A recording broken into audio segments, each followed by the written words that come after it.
Oi, gente, sejam bem-vindos aqui de volta ao canal do Dicas, Suzana Matos, que bom ter você por aqui. Bom, estamos falando sobre os conselhos municipais. E aí no vídeo de hoje a gente vai falar sobre o Conselho Municipal dos Direitos da Pessoa Idosa. Gente, a nossa população está envelhecendo, né? E isso não é coisa para longo prazo, né? Isso é coisa para no máximo 5, 10 anos, como já está acontecendo. A população está envelhecendo e no Brasil a gente precisa pensar quais são as políticas públicas que a gente tem de atuação com a pessoa idosa, né? Então, o Conselho Municipal dos Direitos da Pessoa Idosa, ela tem como atribuição contribuir para essa formulação e implementação do controle social das políticas públicas para a promoção do bem-estar aí na qualidade de vida da pessoa idosa. Então, como é que esse conselho vai pensar sobre a questão do envelhecimento? E da onde vem? Quais são os respaldos legais? A gente tem a Lei Federal 10.741, de 1º de outubro de 2003. A gente tem o Estatuto da Pessoa Idosa, criado pela Lei Municipal aí, 11.242, de 20 de setembro de 92. Eu estou falando especificamente aqui de São Paulo.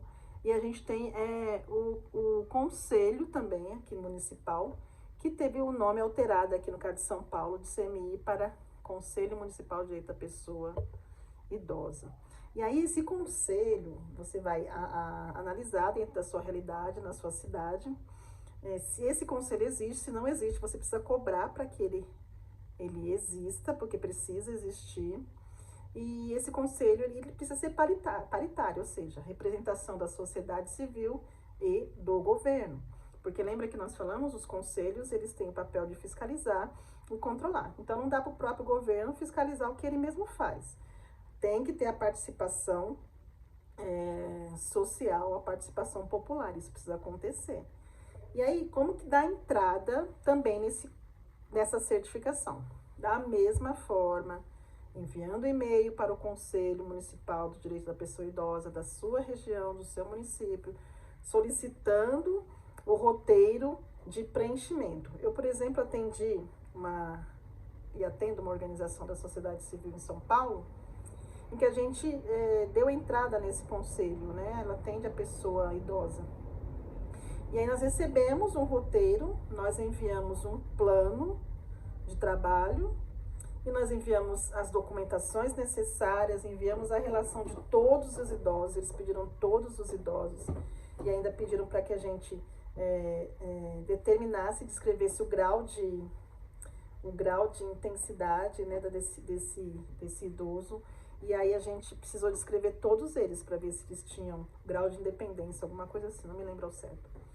E a gente teve que descrever se ele é dependente ou não, se precisava de ajuda na mobilização, enfim, tinha alguma questão na saúde. Tudo isso é importante para que o conselho possa saber como oferecer e cooperar para que esse bem-estar e qualidade de vida chegue à pessoa idosa. Depois de preenchido isso, nós enviamos para o conselho, talvez na sua cidade vai ser diferente, e depois de um tempo foi analisado, vieram com algumas devolutivas, corrigimos, e depois foi aprovado, o conselho aprovou e enviou o nosso certificado com duração aí, se eu não me engano, de 2 a 5 anos, uma coisa assim, não me lembro ao certo. E agora a organização pode participar de editais de chamamento e conseguir verbas do Fundo Municipal do Idoso e deduzir imposto de renda, enfim, como pode fazer também no CMDCA, que eu não falei, que é o fundo pelo FUNCAD e tal, é tanta coisa para falar. Mas o que é importante? A organização se formalizar e ser reconhecido o seu trabalho, porque tem tanta coisa boa acontecendo que era a responsabilidade do governo, que é responsabilidade, mas ele não dá conta e ele precisa, então, delegar isso para que as organizações façam. E as organizações, a sociedade civil, as OSCs, estão desenvolvendo isso. Então, é importante que, ao desenvolver, as organizações também se qualifiquem para a execução desse serviço. Porque, assim como eu falei da criança, do adolescente, é muito importante também que, para o idoso, tenha essa responsabilidade, comprometimento. Aquele idoso está dentro da tua organização, ele está andando por todos os espaços estão adaptados, os espaços estão adequados, Enfim, se acontece algum acidente, alguma situação, como é que fica a organização que não tem respaldo? E não só isso, como é que fica a pessoa, né? Muito mais importante a pessoa idosa e, claro, também a organização em relação ao seu respaldo.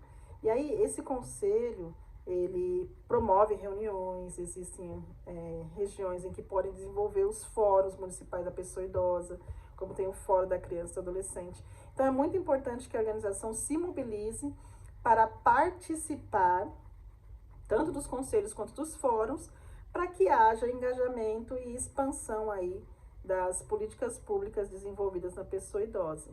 Aí, eu vou dizer para você uma coisa, o nosso país está envelhecendo.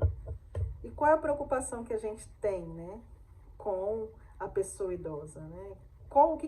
O que a gente tem pensado, né, de projetos? A gente pensa muitas vezes que quando chega a fase idosa, a pessoa já viveu tudo e não tem mais o que fazer. Pelo contrário, nessa organização que eu vou e frequento e dou assessoria, eu vejo muitos idosos com muito pique, muito mais que eu. Às vezes eu olho e falo, gente, eu preciso ter um gás também, porque tem muita vida, tem vida.